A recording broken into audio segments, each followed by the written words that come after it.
Hi friends, அஸ்ஸலாமு அலைக்கும். வாங்க இன்றைக்கி வத்தானம் எப்படி செய்யலான்னு பார்க்கலாம். எண்ணெய் ஊற்றி வெந்தயம் 1/4 ஸ்பூனு, அதுக்கப்புறமா கடுகு 1/4 ஸ்பூனு, அதுக்கப்புறம் ஜீரகம் 1/4 ஸ்பூன் மாதிரி ஆட் பண்ணி நல்லா வதக்கி விட்டுக்கலாம். அதுக்கப்புறமா 2 காஞ்ச மிளகாய் நான் கிள்ளி போட்டிருக்கேன். அதுக்கப்புறமா 2 கொத்து கருவேப்பிலையும் ஆட் பண்ணியிருக்கேன். இதை நல்லா வதக்கி விட்டுக்கிட்டு அப்புறம் 6 பல் மாதிரி நான் பூண்டு ஆட் பண்ணியிருக்கேன். இது நல்லா நம்ம மிக்ஸ் பண்ணி விட்டுக்கலாம். இந்த மாதிரி நல்லா மிக்ஸ் பண்ணி விட்ட பிறகு 2 பெரிய வெங்காயம் நான் கட் பண்ணி ஆட் பண்ணியிருக்கேன். சின்ன வெங்காயம் சேர்த்தா டேஸ்ட்டாக இருக்கும். என்கிட்ட சின்ன வெங்காயம் இல்லை, நல்லா பெரிய வெங்காயத்தை ஆட் பண்ணிட்டேன்.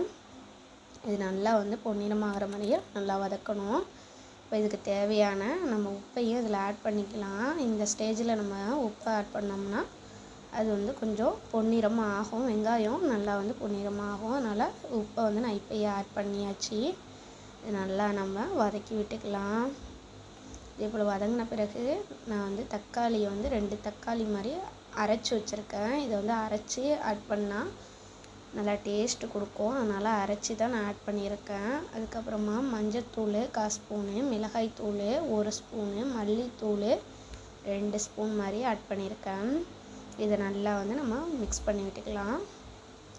இதே போல் நல்லா மிக்ஸ் பண்ணி விட்டுட்டு இப்போ புளி நான் ஒரு தக்காளி சைஸ் புளி எடுத்து வச்சுருக்கேன். அதையும் ஆட் பண்ணியாச்சு. வத்தனா நான் நைட்டு ஊற வச்சுருந்தேன், அதையும் ஆட் பண்ணியாச்சு. பாருங்கள், வத்தை மாங்காய் வத்தை எல்லாத்தையும் நான் ஆட் பண்ணியாச்சு. கொத்தரை வத்தை, மாங்காய் வத்தை எல்லாத்தையும் ஆட் பண்ணியாச்சு. இதுக்கு தேவையான தண்ணியை நம்ம கலந்து ஆணத்தை ஒரு 10 நிமிஷம் மாதிரி கொதிக்க வைக்கணும். ஆணை ரெடி ஆகிடுச்சு. பிடிச்சிருந்தால் லைக் பண்ணுங்கள், ஷேர் பண்ணுங்கள், சப்ஸ்கிரைப் பண்ணுங்கள்.